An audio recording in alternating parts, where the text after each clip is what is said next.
Put your gloves on, touch them up, let's get into it. We are going through the future lightweight champions, and towards the end, it's kind of like you really don't know who's going to become champion in the future. We know a little bit about what is to come in the future, but it's really hard to predict the 3 to 5 years from now mark, and that's what I'm going to attempt to do in this video. It's all really just opinion based, but let's get into it, man.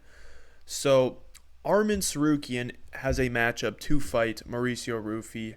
I think we all know how that's going to go. Originally, it was supposed to be Charles Oliveira. I believe in my heart that Charles Oliveira was going to fight Arman Tsarukyan. I think we all were kind of under that impression, but because of the death of his teammate, we are getting a Arman Tsarukyan versus Mauricio Rufy. Now, at this point in Mauricio Rufy's career, I do not think that he is to the level yet. He's in his 30s, I believe. I think he's 30 on the dot, but Arman Tsarukyan's just a better, well-rounded fighter, and we see that Mauricio Rufy is training in that Volkanovski camp. So I do think he's going to improve over time. However, Arman Tsarukyan is just the better fighter now. So I see Arman Tsarukyan winning that fight pretty dominantly, maybe by submission, maybe by a TKO finish, but that is a hard fight for Arman Tsarukyan. But after that, I just think it's either going to be Justin giving up the title and retiring, or it's going to be an Arman Tsarukyan versus Justin Gaethje, and I'm leaning towards a Arman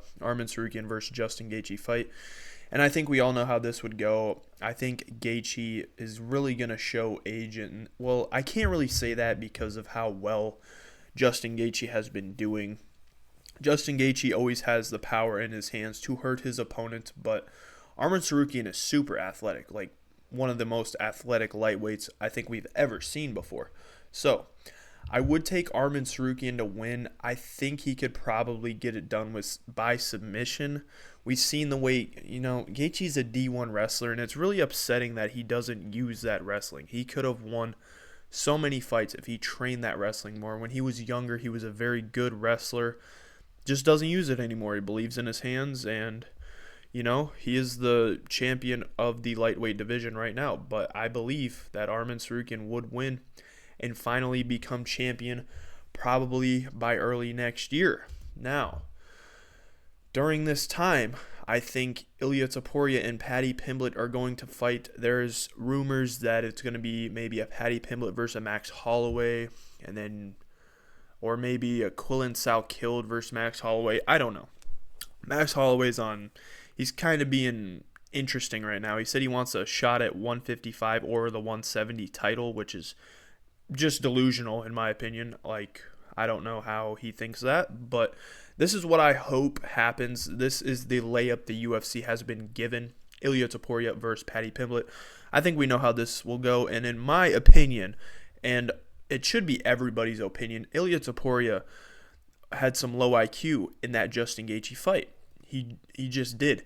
When they were going that liver shot in the second round, Ilia Topuria had him finished. If you have ever taken a liver shot before, you know that your body completely shuts down. You cannot do anything about it. And Ilia Topuria, you're so stupid. You went to the ground with him instead of walking away. When Gaethje went to the ground, if he stood up and walked away, like the ref was closing distance, go back and watch the fight. Ilia Topuria had the fight won. He did, but he wanted to keep engaging with him.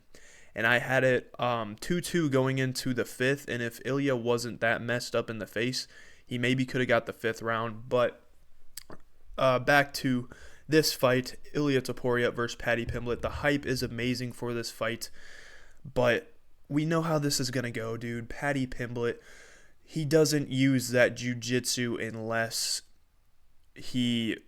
you shoot on him, and that is something Ilia Topuria will not do. We saw in the Paddy Pimblett-Justin Gaethje fight, Paddy Pimblett didn't use his wrestling whatsoever. So the only way Ilia Topuria loses this if he gets caught like a Benoit Saint Denis. Like if Benoit doesn't shoot that takedown, Ilia Topuria,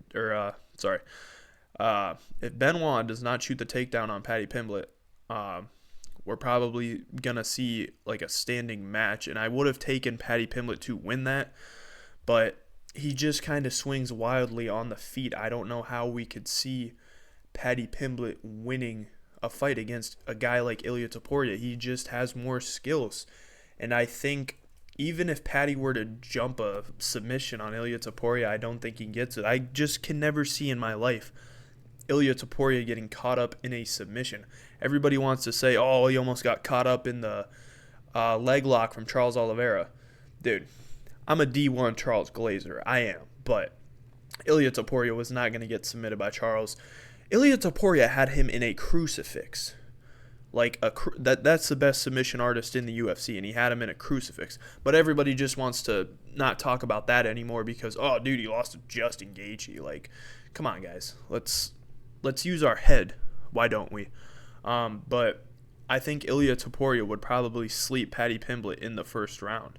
Maybe the second, because Paddy Pimblett does have a chin on him. He does have a iron chin.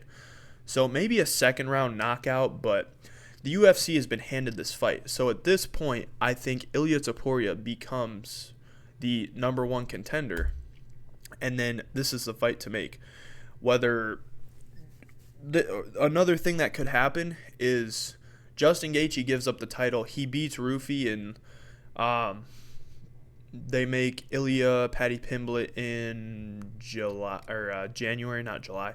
And then they wait till maybe March, April, maybe May to make this fight for the vacant light heavyweight what am I talking about, bro? The lightweight title. We could see this instead of a Paddy Pimblett Arman Tsarukyan. That is if Justin Gaethje retires and gives up the title. We don't know what's going to happen yet.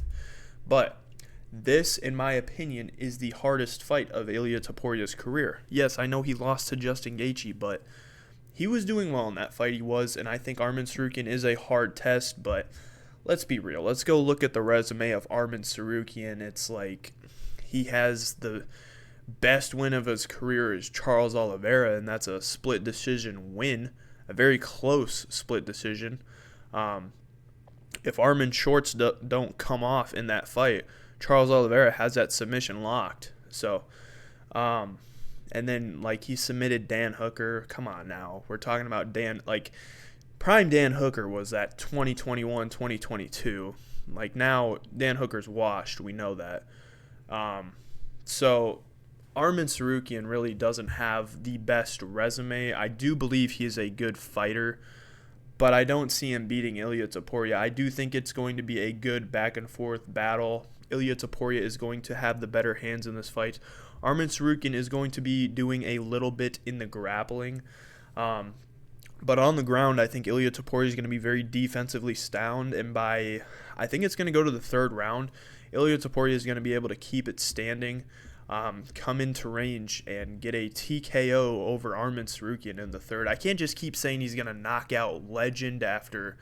I mean, Arman Tsarukyan's not no legend yet, but I just can't see him completely sleeping Arman Tsarukyan. Arman Tsarukyan's got a pretty good chin on him, but I would take Ilia Topuria to win this by a third round TKO. I do think Arman would win maybe the first round of the fight, but after that, I think Ilia is going to take over. He's going to be smart with his shots, a good jab, leg kick, a hook here and there, and get Arman Tsarukyan out. Now, by this point, I think Quillan Salkild has worked his way up. I think he's taken a loss in his career at this point, and he's worked his way back up to fight for the title. And we know that Ilia Topuria is just going for that legend status, and I am going to take him to become the future GOAT of the lightweight division, just because we should not be looking at title defenses at this point anymore. This is a different version of the UFC. This is what your resume looks like, in my opinion. We shouldn't just be looking at title defenses, because you look at a John Jones, and I won't really get into that too much, but John Jones fought Anthony Smith on one of his title defenses. Are we really going to count that? Maybe back in his time, sure, but now we should be looking at names over title defenses. I think Quillan Salkild is a very good fighter, and I think he's going to be at the top of the lightweight division for a very long time. But at this point, Ilia Topuria is going to be unstoppable, so I will take Ilia Topuria to beat a Quillan Salkild, probably by TKO. I think Ilya Topuria would get this one done pretty easily because Quillin has showed he has come back from adversity before. Um, he just beat a Gamrot, and Gamrot is no slouch. You can't just look at Gamrot and be like, oh, dude, guy's nothing, you know? But Quillin Salkeld is definitely going to be up there in the lightweight rankings for a very long time, but I would take Ilya Topuria to win. Now, everybody's looking for maybe a Mauricio Rufy. I have him in this fight, and by this time, Ilya Topuria has beat Quillin Salkeld, and Ilya Topuria is retired as the lightweight GOAT. Now, we have a Mauricio Rufy, an older Mauricio Rufy. In maybe 2 years this fight happens, I could say. But Quillin Salkeld gets one of the biggest fights of his career. He really needs to show out in this fight. But I think Mauricio Rufy would be able to get it done. It's a great fight. I think Quillin Salkeld, this could be an amazing fight. It really could. But I think Mauricio Rufy is just going to have a little bit of an edge over Quillin Salkeld, and I would take Rufy to win this by decision.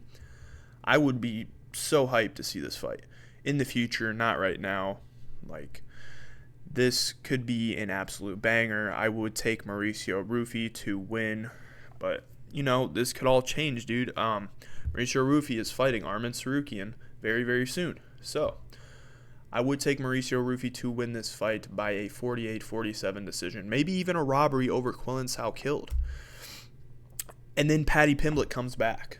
And we're ready to give Paddy one last run. Yes, I never think Paddy Pimblett will ever win a title. I just don't. He does not. He has the jiu-jitsu. He does not use the jiu-jitsu. So I see Paddy. It's really hype going into this fight. Mauricio Rufy, he's looking to slime out Paddy Pimblett. I think this is a scrap, and I think both guys take a significant amount of damage. And in this last fight, I think both guys take a significant amount of damage. But in this fight, Paddy Pimblett goes up against Mauricio Rufy. I think Paddy Pimblett gets close to a guillotine choke with the last couple seconds in maybe the second round. Can't get it. The bell goes off. They go in, and it's a 48-47 decision again for Mauricio Rufy, and he has defended his lightweight championship. And that is the end of Paddy Pimblett's career. Like I said, dude, this is all opinion-based, and some of it is what I genuinely think can happen in the lightweight division. Call me crazy, but I do think it is possible. Then, it's a rematch. Quillin Salkeld has worked his way back up to fight for the championship again. And Mauricio Rufy's older at this point. Quillin Salkeld is at his peak self. We have to remember, Quillin Salkeld is 26 years young right now. 26, and he is the number 6 ranked lightweight contender in the world. He has time to develop more, and I believe he will develop more. And in this fight, I think Quillin Salkeld would get a TKO victory over Mauricio Rufy in the second round. He's watched tape on his last fight. He has beat these unks of the division, like maybe a Max Holloway win, a Paddy Pimblett win at some point. So it's time for Quillin to get a shot, and I think Quillin would get it done at some point. Yes, dude, I believe Quillin Salkeld will become a lightweight champion in the UFC. I am not putting down like that. There's some people, and I was very upset when Quillin Salkeld beat Mateusz Gamrot, because I thought it was a very poor game plan from Gamrot. But dude, you're submitting Mateusz Gamrot. You're clearly going to be something in this division. That wasn't no fluke submission at all. And I think Quillin Salkeld would be able to get it done. Now, from here on, this is where it gets a little weird. Like, okay, really anything can happen from this point. So this is kind of me just guessing at this point. I could see a fight between Quillin Salkeld and Esteban Ribovic. Ribovic is 30 right now, I believe. I do think he's going to work his way up a few more wins, and he's up in that title contention range. I think Esteban Ribovic is going to be a guy that faces a little more adversity in his career, And I think this would be a banger fight. This two strikers, they both have some ground game to them. So this would be a great fight in the future. Like, I'd still take Cullen Salkeld. I think Cullen Salkeld is going to be up there and be a very good. He's going to be ranked for a super, super long time, man. And I would take Cullen Salkeld to get this done. A striking battle. I'd say probably a 49-46 decision win for Cullen Salkeld over Esteban Ribovic. So this is, like I said, dude, maybe Ribovic will not be that big star like we once thought he would, because I think it's 2 losses now he's had, and we're talking about this dude a few years ago being the next big thing in the lightweight division. Now, this is where it's like you really don't know what's going to happen. These are the two other – we have Salkeld here. Like I said, I think he beats Ribovic, but we have Axel Sola here and Khabib Nurmagomedov. This is literally a shot in the dark. I do not know what's going to happen. Axel Sola had a very good win against the worst Bonfim brother, and he got it done by submission. Darce choke in the first round. I don't want to say that's an amazing win by any means, because it's not, but he has legitimate finishing ability. 6 TKO, KOs, whatever. He's got a submission win against Bonfim, so he's showing that he can submit somebody. And Ismail Bonfim's not, he's a bum, but I don't think he's like bottom of the barrel bum. So, Axel Sola, I think his striking style is kind of a weird one to prepare for. He's got the karate-based southpaw, awkward, really weird style. And that's valuable against a pressure fighter, I believe. And then you also have Cullen Salkeld, of course, who I think can dominate for a very long time. But Axel Sola, he's shown that adversity. He did lose the decision to Mason Jones in March, and obviously he got that finish from Bonfim in 1. And Mason Jones isn't a bad loss at all. That was I think that was a decision loss. And we know, dude, Mason Jones is a really good fighter. He's not a top level fighter, but he's still a very good fighter, and as of right now he's better than Axel Sola, and he's still improving. He's young. Axel Sola is 6 foot, like a 71-inch reach advantage. He has good kickboxing, long striking, and if he can improve his wrestling and become better at controlling pace of fights, the striking and submission ability could make him a nightmare, I believe. Cullen Salkeld, like I already said, I think he can dominate for a really long time. Now, Nurilo Aliyev, I can see, like, you can complain in the comments if you want, but he has a very important fight coming up against Grant Dawson. Grant Dawson is a very good wrestler. I think he's still top 15 in the lightweight division, I believe. Nurilo Aliyev is this guy that he just kind of sits on top of his opponents and dominates the whole entire fight, which gets boring, but in this next fight against Grant Dawson, we are going to see him. We're going to see him use his hands. You can't just go in there and expect to sit on top of Grant Dawson. And if he does do that to Grant Dawson, it's going to be like, oh, okay.